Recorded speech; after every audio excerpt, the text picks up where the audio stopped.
crazy, Roger. I mean, I'm telling you, Trump, myself, everybody, this is the zeitgeist. We ought to just be celebrating that populism is being reawoken. Your view on the Brexit, how big a deal is that? It's enormous. It shows that the new world order is being overturned and that the people are wising up. They're no longer sheep being led to losing their freedoms and their economic prosperity. So, Alex, first of all, as you know, I keep a rule book. It's called Stone's Rules. Yes. And it guides everything. It's the rules for politics and rules for food and rules for dressing. And one of my favorite rules is white shirt, tan face equals confidence. I got to tell you, back from vacation, you look like $1 million today. You're a sweetheart, man. I tell you, you're something else. You're the king of style. I tell you, your suit looks even better than Josh Brolin's in Hail Caesar. And I think that's almost the same suit, but that is a sharp suit. Yeah. Well, thank you very much. Today is, like I say, I'm on. You're writing. I understand you're in your artist mode. So quickly before today's broadcast. Getting back to Brexit in the few minutes we have left, and then other tidbits we should know about.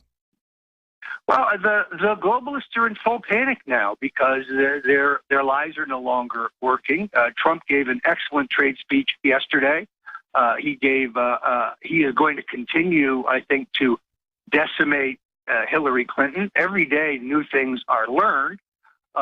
Today, there is a story based on a blockbuster new book by Dr. Jerome Corsi that Clinton Foundation funds were used to pay for a vacation for Chelsea, a foreign vacation, used to pay Huma Abedin on the side while she was theoretically a full-time government employee, used to pay all kinds of improper expenses to augment the lifestyle of the epically greedy Hillary Clinton.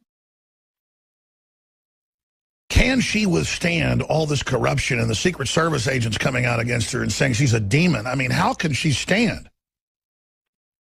Well, first of all, we see the material and we probably think that it is getting wider distribution than is true. The Clintons are still very adept at using their spin machine. Oh, they've had you banned everywhere. In fact, that's my last point for you. I'm really noticing this more than ever. They know Trump gives them ratings, so they show short clips that aren't powerful, out of context, and then talk about him, but don't let him be heard. Are you seeing that more and more on the TV?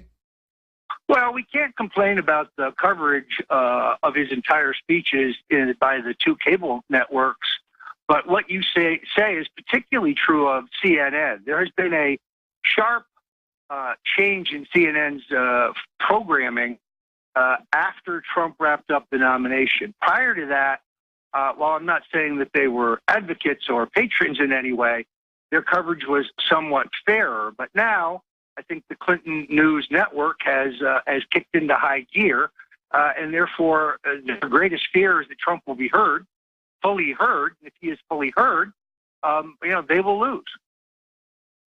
Roger, we got 30 seconds left, StoneZone.com. What other things are on your radar? Well, we have to continue to look at the money situation. The gap between the Hillary super PACs and the pro-Trump super PACs is daunting. Hillary's got $50 million. Listen, if you can't do it because you're writing articles, I understand. Can you do like 4 more minutes on the other side of this break? Because I want to ask you about just a message to Trump saying he should spend his own money. I want to get your view on that. Can you say 5 more minutes?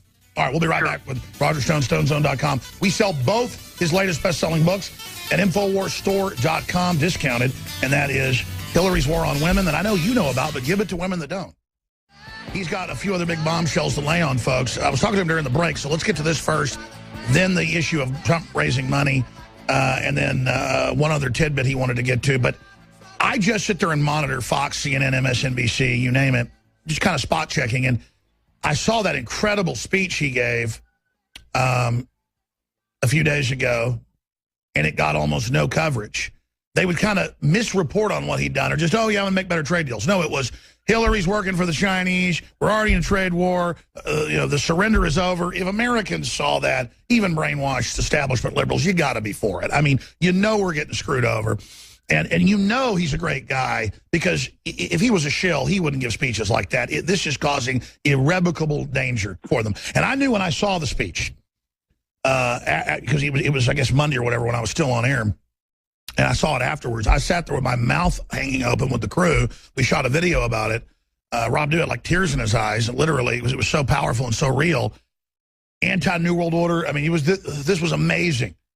and then they just had little clips out of context, real milquetoast, didn't play a lot of large pieces of it. And so he's re-given the speech, I guess, today, because Stone brought that up. He said, yeah, they're trying to block this out. So I'm going to play basically that whole speech, some of his other speech Sunday. And I think everybody should just really get these, send these to friends and family, really promote these. Drudge link to it, of course. You know, maybe Drudge talks about how they're blacking it out, put it back out, because I'm telling you, what he's doing, in my humble view, is like absolute high noon to Count Dracula. Roger? Roger, is this high noon to Count Dracula if we're able to get this info out to people? Are they blocking Trump's speech? Well, they're attempting to. The problem is that was very easy to do in the 80s when the Clintons had their political heyday, because there were only 3 national networks. Cable TV was still in its infancy. The internet was not nearly as developed. But today, consumers, in this case voters, have so much access to information that the true story of Bill Clinton's sexual assaults, and the fact that he's a sexual predator, and the fact that Hillary ran the cover-up, and it was Hillary who directed the campaign to threaten and bully and intimidate his victims, is going to become public. The facts about the death of Vince Foster. By the way, I don't think he was murdered, but I do think she ordered his body moved. We're going to learn the facts about the Clinton slush fund, the so-called Clinton Foundation, which is, you know, the largest international money laundering conspiracy in world history, Alex. This is maybe a $3 billion fraud now. So those kinds of blockbuster facts cannot be suppressed by a feeble, outdated, mainstream media. I agree with you. We're going to play that clip after you leave us here in a few minutes for folks that just tuned in. Part of the speech, what I think is the most powerful part. But isn't the establishment media filled with hubris, fueled with arrogance? Aren't they at risk of totally discrediting themselves and actually completely collapsing? I mean, the numbers show they've gone from 11 or 12% a few years ago in AP polls of the public trusting mainstream media to 6%. I mean, do they understand how they're really self-immolating? And could this election, for better or worse, for Trump, really be the demarcation point of the death of the dinosaur media? Well, it is conceivable, Alex. Never underestimate their arrogance and their belief in their own power. And sometimes they do not have a recognition that that power is dwindling. So they tend to mock what they can't understand, and they don't know that communications today is in the new age. They're savages. It's arrogant. Then secondarily, of course, they have fewer and fewer and fewer voters and listeners as media becomes less diffuse, and the less listeners and viewers they have, the less influence. Sure, and by savages, they're playing an old 70s, 80s, 90s disinfo game with just blatant lies, and they don't understand they're fighting in 21st century theater.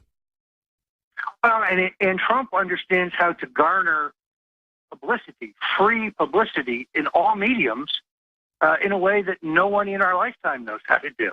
He is the greatest showman who ever lived. And he's broken on through to the other side. Let's look at money then. I mean, obviously that's a problem. I mean, I don't see it as bad. He said, I'm not going to take big money. He wasn't really clear about it, but okay, he did that in the primary. No one's ever done that and won. He did it. But I mean, it's not bad for him to raise money as long as he sticks to his platform, right?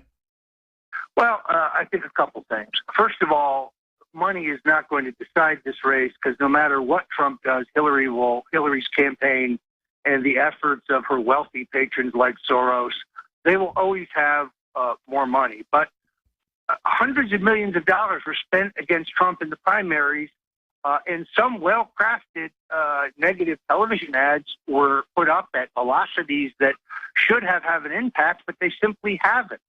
The voters have wised up. So Trump needs enough money to be competitive. He doesn't need as much as she does, but he needs enough to fly the plane, to travel, to... he needs the tactical, to like, say she puts out a disinfo ad at 10 to 1. The truth trumps that, pun intended. He just puts out the truth to respond, and then that gives him the ability to beat her. Is that what you're saying? I am. I also urge anybody who's trying to understand the mind of Donald Trump to carefully watch his Twitter feed. He has said some things about globalism and Americanism this week, which I think are a signal to every patriot that he gets it. Amazing. I'm going to let you go because I know you're busy. You just ran over from Trump Tower back to the house before you go back over and in some meetings. But Roger Stone joining us, StoneZone.com. What was the other point during the break you wanted to make? There was one other thing you brought up. Well, Alex, I get many patriots keep asking me what is happening with the Cleveland rally. You will remember that this began as the Stop the Steal rally. You and I and others were booked to speak. And then after Trump wrapped up the nomination, we converted it to the American Unity rally. The city of Cleveland put forward a series of restrictions on our free speech, our right to assemble, told us we could not do, guaranteed herding our people into a penned-off area with leftist thugs, so you would have had violence. Right now, so we went to federal court, Citizens for Trump, a fine grassroots organization that folks should sign up in, that is distinct from the campaign, but very well run and very effective, was the plaintiff. The left-wing ACLU represented us because they agreed that the restrictions by the city were unconstitutional. We won that lawsuit. They changed the safety perimeter from 4 miles out from the stadium to 1 mile, far more reasonable. But they continue to stall on our permit. Now they're telling us we need a union-approved soundstage, that we need special city permits for. What's going on here is the Democratic machine that runs Cleveland knows that the longer they can delay our ability to both raise money to pay for and rally bodies for this rally, they're enhancing the chances that it will not be a success. So they intend to give us our permits, I think, knowing that we'll go litigate again if we must, but that in the end they'll make their approvals so late that we will be precluded from having hundreds. Yeah, they're running the clock on us. So everybody, just be there. We're protesting for free speech. We're protesting against globalism. We're protesting against the Soros scum that's going to be bussed in, and everybody better be there. Okay, I mean, this is people talk about 1776, and you want to march on Washington and all this stuff. This is where you march. This is the fight. This is where everyone needs to be there, period. We're exercising our free speech, period. We need the bikers, everybody there. Don't wait for orders from headquarters. Go to the sound of the political guns. Roger? Delighted to be with you, and I agree. So if you have plans to Cleveland, we'll see you there. I actually have a book signing at the Barnes & Noble in Cleveland for Clinton's War on Women, where I hope to see many old friends and some new ones. Alex, I know you're going to be speaking at a couple of events. Plus, you'll have a whole crew there. I'm really looking forward to this. I'm looking forward to buying you dinner, buddy. Thank you so much, Roger Stone. Thanks, Alex. Let's go out to break. I'm going to come back directly to your calls in the next segment with a little bit of that speech where he talks about her being a foreign agent, where we already have surrendered. We're not going to surrender anymore. This is the speech Hillary's afraid of. This is the speech he gave a few days ago. He gave it again today. Here it is. Hillary Clinton and her campaign of fear will try to spread the lie that these start a trade war. We already have a trade war, and we're losing badly, badly.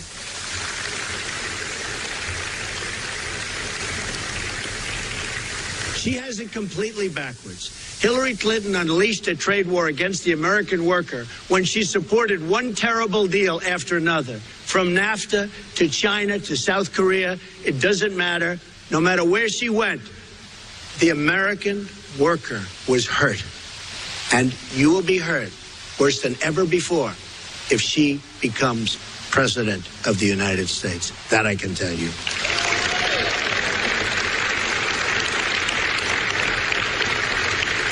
A Trump administration will end that war by getting a fair deal for the American people and the American worker. The era of economic surrender will finally be over. It'll be over. You're not going to see it anymore. Although I can't guarantee it, because after me, they'll probably start doing it again. But we will have 4 and maybe 8 great productive years, and we'll never go back, and we'll make sure we never go back.